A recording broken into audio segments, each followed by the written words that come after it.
going to move on to is the Betty, okay? Now, with burlesque, we always laugh and joke that it's about boobs and bum, boobs and bum, boobs and bum, okay? And the Betty kind of leads nicely into that, because when you're doing a Betty, what you are looking to do is lift those shoulders up and back and tip that tailbone so that you can nicely glide into that move.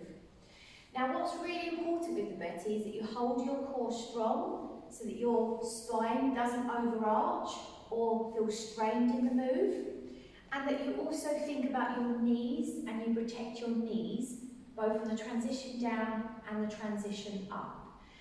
On the transition up, you particularly also need to include thinking about your back, okay?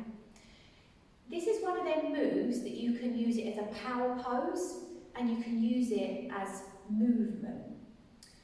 It's not about what you do, it's about how you do it. And that's something you'll learn as you go through and start to progress in the world of burlesque.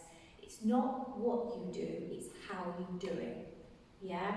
And I'll give you a prime example with this Betty. With the Betty, what we're looking to do is just take our hands, lift those shoulders back, tilt that bum back, and we're looking to just and come back up again. Yeah?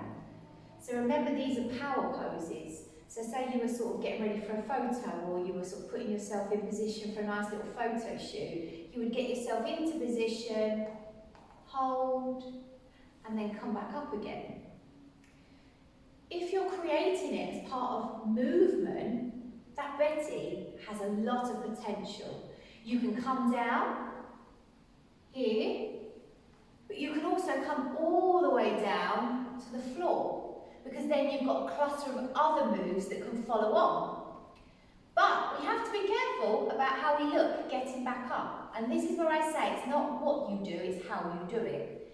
It's all well and good dropping all the way down to the floor, but if you're the sort of person that's then going to be like, coming back up again, that's a really, really wasted move. It would be much more beneficial to come down just a short distance and then come back up and look just as glam than if you're trying to go all the way down and then be like, you know? So remember, always remember that phrase. It's not what you do, it's how you do it, how you present it, how you carry it off. So when you're doing things like the Betty, make it a progressional thing.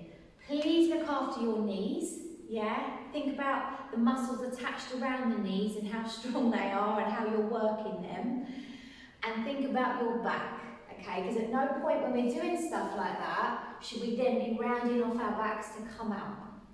What we should be doing is keeping a nice strong lift, coming down and then coming back up.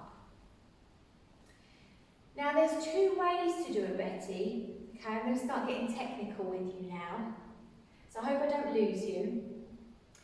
When you do a Betty, going down is always the same, but when you come up, there's two ways to come up. You can come up using your quads, so these big muscles at the front of your legs, okay?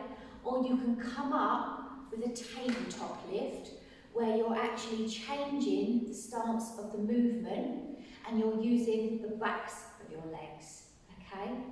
So let me just show you what I mean by that. A standard Betty, we slide down, we engage those leg muscles, and we just simply push back up again, okay?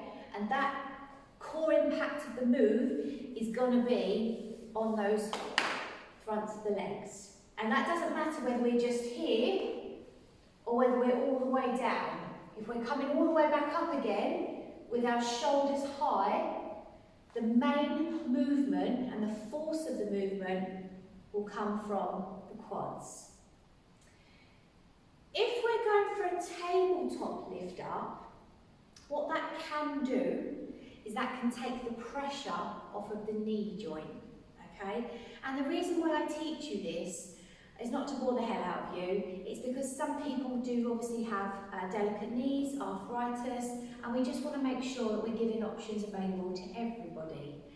So when you come down into a Betty, but you come up through a tabletop lift, you're taking the pressure off of the knee joint and you're taking the force of the movement away from the front of the legs and the knees to more the backs of the legs.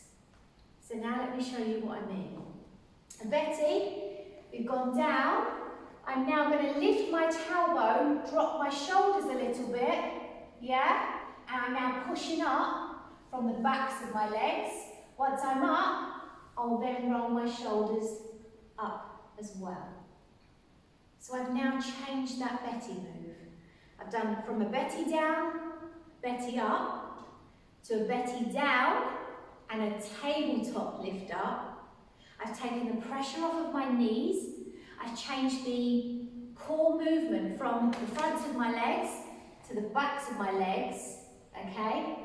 And I've changed how I lead that move up. So now let me show you again, and I'll show you them back to back so you can see. Standard Betty, sliding down, keeping that chest tall, sliding up. Quads do all the work. Betty to tabletop, slide down, tip the shoulders, lift the tailbone, yeah? Then roll the shoulders, the force of the move, backs of the legs.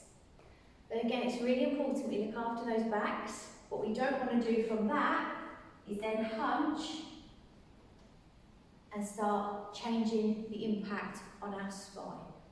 Okay? So there you go. That's your Betty move for you.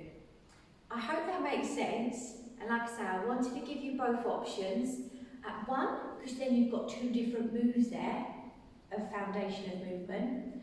You've got a power pose, okay, but you've also got some adjustments should you need them if you find that something like that just is too much for your knees. Okay, let's move on to the next one.